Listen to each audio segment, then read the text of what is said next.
Ask the Messenger's TV show is a TV show that educates, informs, and entertains our viewers on public health issues such as mental illness, suicide, addiction, illness and disease, COVID-19 relief, crime, domestic violence, homelessness, human trafficking, employment opportunities, healthcare, and more.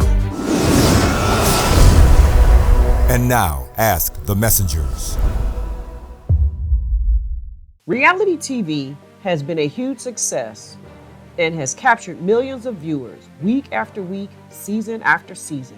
And the city of Detroit has been the backdrop for many successful movies and television series. Today on Ask the Messengers, from the latest reality show, Love and Marriage Detroit, we go one-on-one with the Thompsons and Brandon Smith. Also on the show today, our street reporter, Lashon, talks about recovery with comedian Mike Bonner. Ask the Messengers begins now. First of all, I'd like to thank you all for accepting our invitation to the show. And today we have two stars of the OWN Network's Love and Marriage Detroit. We have Anthony and Dr. LaToya Thompson on our show. Thank you. And let me be another to congratulate you all. Thank you. 10 years of love and marriage. Yes, for sure. Thank you so much. So can you guys tell us a little bit about yourselves and how you became cast members for the show? Yeah, sure. So Anthony and I met at Michigan State University. We have now been married, like she said, 15 years, wonderful years. With every marriage, you know, you are evolving and learning together. And we have had actually a couple businesses that we have started together, and now we have 3 children. We are done. We have our son Anthony, who's the oldest. He's 12. Aiden, who is 10, and then Ava, who is 5. We got on the show because we were recommended by another couple. And with any of these shows, you have to speak with their casting director and kind of really sell yourself. And we were picked. You know, we didn't really think too much of it. And from my understanding, it was they took a while to try and cast the show. What's the focus of the show? Because, you know, reality shows like, oh, God, here comes another reality show. Oh, you want me to answer that? Yeah. Well, I'll let you answer. OWN Network is known for showing Black excellence. So it's something fresh and new. We all learned a lot from season 1. And if you think season 1 is exciting, season 2, I think is going to unveil a whole lot more. So how do you manage, you know, it's a TV show, but you still got to keep it real. So how do you balance that? I think at least for us, we have just always been very down to earth people.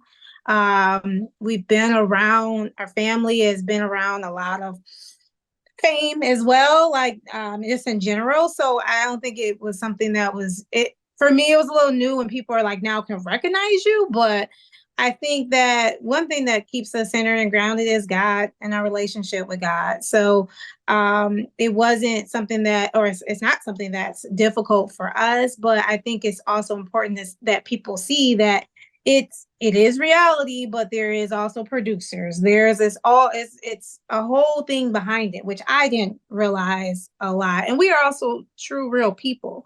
And so it's different to let all these people in to see the things you're going through, and then all these people can now comment. And that is something that is a whole new world. And I think that, you know, being on this side, I think people have to realize as well that, you know, we're letting you in to entertain you. And, you know, although we may all have our flaws, you don't have a camera on your face, you know, for 24 hours or forever long, for weeks.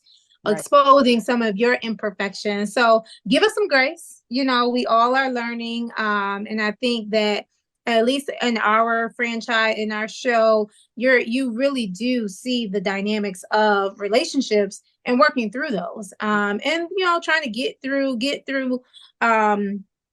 things with one another, with your mate, but then also with your friendships. So I think it's a lot, but I think it also teaches you to how to be more introspective of your own things that you may even go through, Right. to make yourself a better person. Now, It also, I about to say, it also gave me a newfound respect for those in front of the camera because I've worked in the industry for a long time. right. And when you're shooting these scenes, one scene is 3 hours worth of shooting and you see 3 minutes. And I've been involved before, but to be a part of it to where you're the person on the screen, I empathize with them a lot more. What do you guys hope that they learn from your story? Well, one thing I wish they'd have showed a lot more detail of our story, because I think a lot of married couples and families can relate to our situation with me going back and forth from another state and dealing with having a job in a different state and during COVID and moving things forward in my career. I wish we could have really talked more in depth about that, but we will. When the season ends, we're going to actually talk about it online, the two of us, and to really help some couples and get some insight on some things.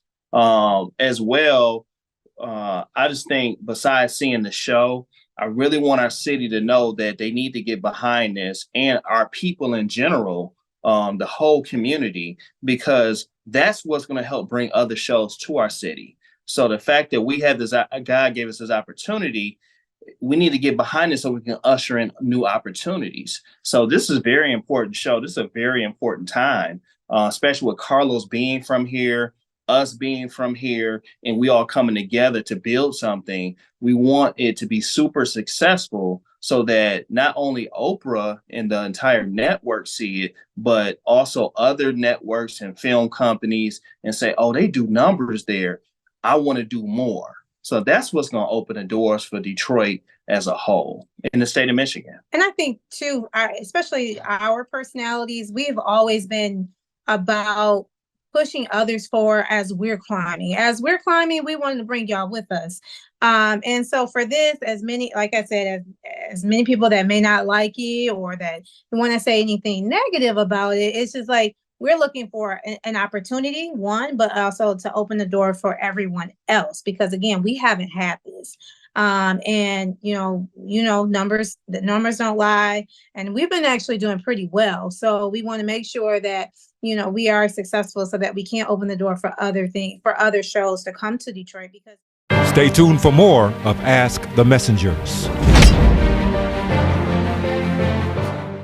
This is Tina Nelson for Ask the Messengers, and we're back here again with another cast member for Love and Marriage, the Detroit series. Brandon Smith, thank you for being part of our show and talking about your role and talking about Brandon from Love and Marriage. How are you today? Good. How are you? Thanks for having me. Good. So you and your wife, you're a character on the Love and Marriage series. So what's life been like for you since you've done this show? And first of all, what even made you decide to do the show? Me and my wife, we had, at the time, we had been married 11 years, and we always get prophesied on that, we're going to have a bigger platform and all of that good stuff. So we just decided that, we could try to take our thing, to the next level, even though, we don't have a perfect marriage, but, being married 11 years and you meeting all these other married couples, you discover that nobody has a perfect marriage. And so we just really didn't have any real reservations and showing that, just because this is not so, reality TV is way different from social media. It's way different from a documentary or a scripted series. It's literal.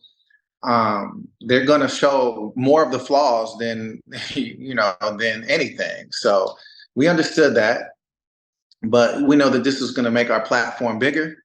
And so, our goal is to, is to have marriage be a ministry and just let people know the ins and outs of marriage, and, that it's all about love and it's a commitment, and, we're still together. And so we're still staying strong to that mission.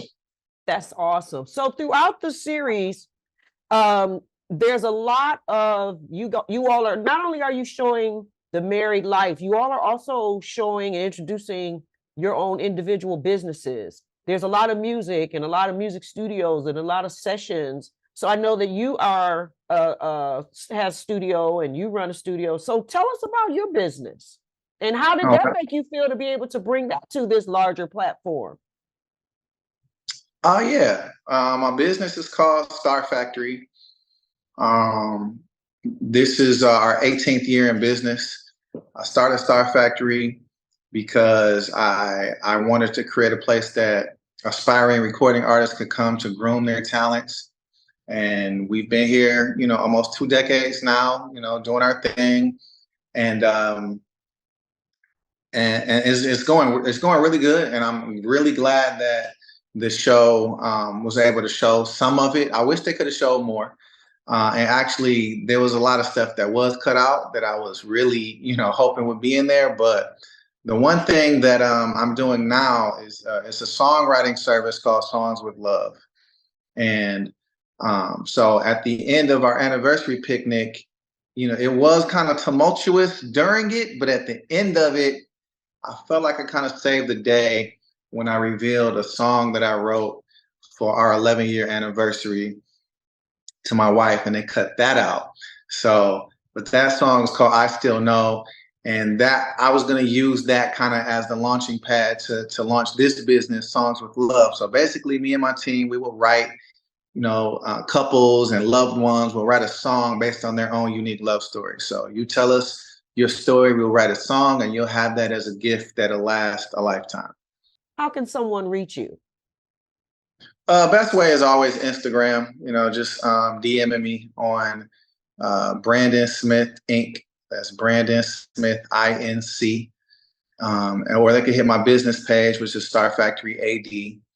And if they want artist development, they can go to our website, starfactoryad.com.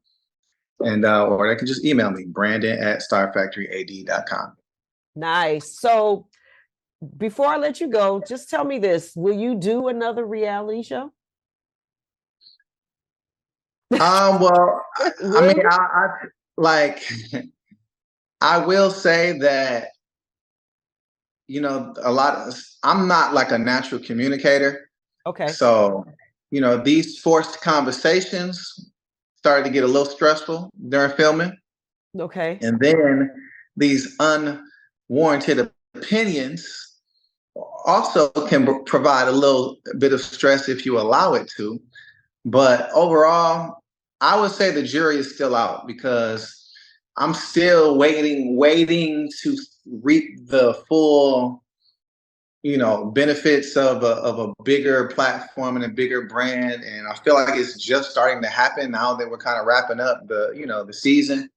But if we get a season 2, I'll for sure do it. But if somebody was to come and say, hey, we want you to do a spinoff, I would just have to consider, the offer. That's all. That's it. Because it's got to be worth the stress. It's not an easy thing. Not at all. Y'all just make it look so good on TV. Y'all make it look so simple. Look like y'all just being yourselves, kicking it in the backyard, kicking it at the park. They don't show that 15-person crew that's standing right there, putting pressure on you, to not be boring, So, right. Yeah. So it was. We got used to the cameras and the crew, but it's still like, We'll be right back with more of Ask the Messengers. What up, though, y'all? I'm here with your friend, my friend, our friend, Mike Bonner. We about to kick recovery. What up, though? That's right.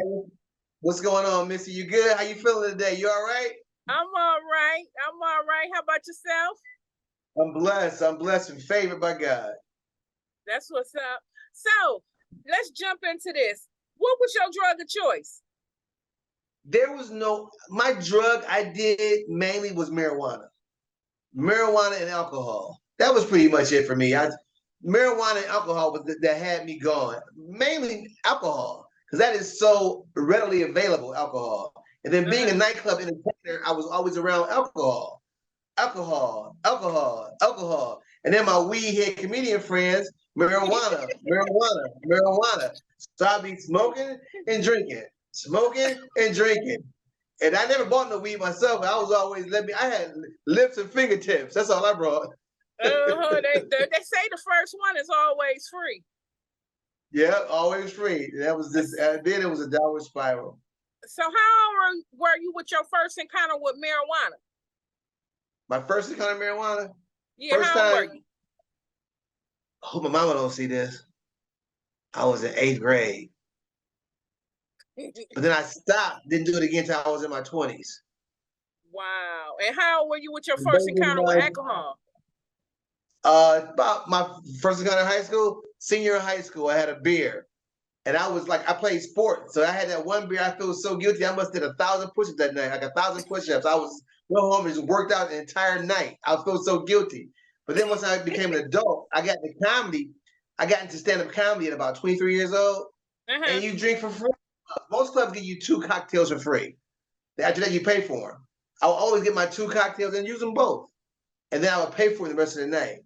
And it just became bad. Really? So how did your using interfere with your relationship with your family and your career? I could have been a better husband in my first marriage if I had been sober. There's no doubt. I could have been a better husband. I became sober during the marriage, but it was probably too late then. Because I visited sobriety in my adulthood. I visited sobriety 3 times. Okay. The first time with my first wife, I visited for sobriety for a couple of years, and then I used us breaking up to start drinking again. She was a scapegoat for me to do what I wanted to do anyway. We broke up, I drank hard. Oh my God, it was terrible. Then I stopped again for a while. Then I finally stopped this last time. It's been 11 whole years. I can't believe it. All right. Yes. Yes. That's what's up. So how long did you use?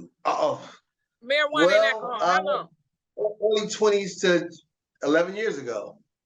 Okay, so look, what do you think about just being honest, for a while I thought if I quit drinking I could still smoke marijuana. But you really can't. So I had to quit both of them. Like I quit smoking cigarettes and alcohol at the same time. Shut it down. But now I can still smoke weed on occasion. But you really can't because you're still using the drug. And I want to be drug free. Right now, I'm gonna tell you what I can do. If somebody trying to get a job, anybody get piss tested, I got 8th grade pee right now. I got some good clean urine right now. You can buy a cup for $50. I'm just joking. How about that? So look, what's your thoughts on marijuana being legal today? Does that I don't think it's a good idea. I just don't think it's a good idea. One, it's genetically grown marijuana. So they're making it in a house someplace, in a factory. And that's not good. It's like having genetically modified watermelon. I don't want a watermelon that ain't got no seeds in it. It just ain't right. And that's genetically modified fruit and vegetables. I don't want that. I want the natural. And I think the more they enhance marijuana by chemically making it, it makes it more potent. The THC level is really, really high, and it's probably more addictive. So I think that it's just not a good idea. And then that's a Jedi mind trick too. I'm gonna give you a job, but you got to test positive. You got to test clean for marijuana. I'm not gonna hire you if you test dirty. But it's legal. It's legal, but you can't really smoke it if you want a good job. Right. That's a Jedi mind trick. Okay. And who that influences worse in the job market? African Americans. It influences us worse. The dispensaries are all on 8 Mile. Ain't no dispensary on Main Street in Royal Oak, in Birmingham, on 15 Mile Road, Woodward Avenue. Ain't no dispensary over there. Dispensaries are on 8 Mile. Right. So when did you hit bottom? When did you get to the point where you said, "Look, enough is enough. I'm done"? When I woke up naked under the giant slide, I was like, I can't do it.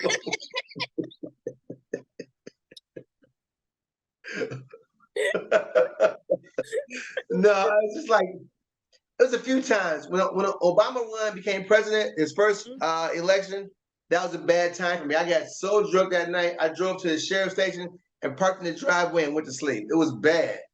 True story. Didn't get a D. I never got a DUI. I would get stopped, totally toe up, and talk my way out of it every time. One time I got stopped in New York. It's a true story. I was in Brooklyn, near my apartment in New York.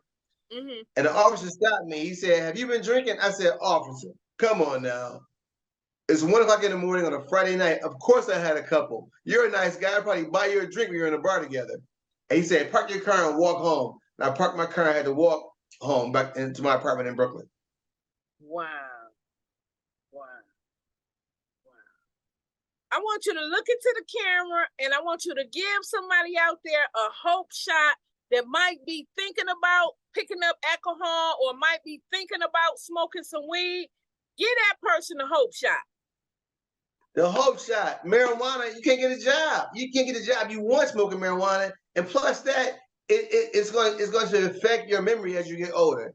You don't want to have your memory affected because you already may be prone to having dementia anyway or Alzheimer's disease. So why exacerbate that type of thing? And also drinking. It's easy to start, but it's very hard to quit. So the rule of thumb is don't start. You ain't never got to quit. That's See, right. I wish I could. If I was a guy who could have one drink and have the rest of my night, I'd probably still be drinking. But I can't have one. One turns into 8. 8 is not good. I can't have one cocktail. I don't know how the personality to have one. I just don't. I love hard. I drink hard. But the things I do hard. So I can't have one. So what do you do to maintain your recovery now? What I did to get started, I went to a 24-hour group. A 24-hour group is a group you can go to every day at a certain time of day. I went every day on Dexter and I believe the Boulevard every day at 1 o'clock, like clockwork for an entire year. I went every day. And my sponsor, John, was a blessing. He was an angel in my life. He always made sure I was trying to stay on course in my path to sobriety. So I went every day for a year, and I haven't been to a meeting in a while because I think it's innately who I am as a stubborn Black man. I just ain't gonna drink, and I'm really cocky about my sobriety right now. Ain't nothing you can do. Ain't no woman gonna make you want to have a drink. You can't drink? No, I can't drink. You know, I just don't want to drink. So now my stubbornness and my male ego and my alpha male comes out and just don't want alcohol anymore.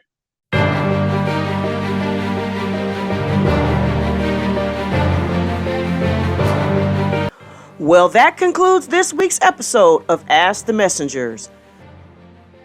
We also invite you to follow us on Facebook, Instagram, Twitter, and to subscribe to our YouTube channel. If you would like to help support our show, please feel free to make a donation of any kind by visiting our show website, www.askthemessengers.org. If you prefer to mail donations, please make check or money order payable to Ask the Messengers TV show and send it to 18400 Schaefer Highway, Detroit, Michigan 48235.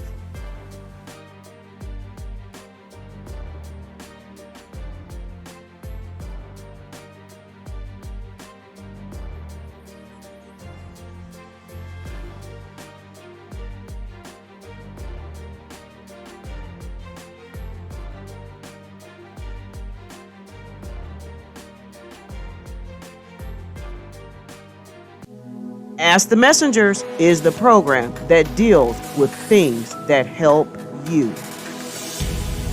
Thank you for watching.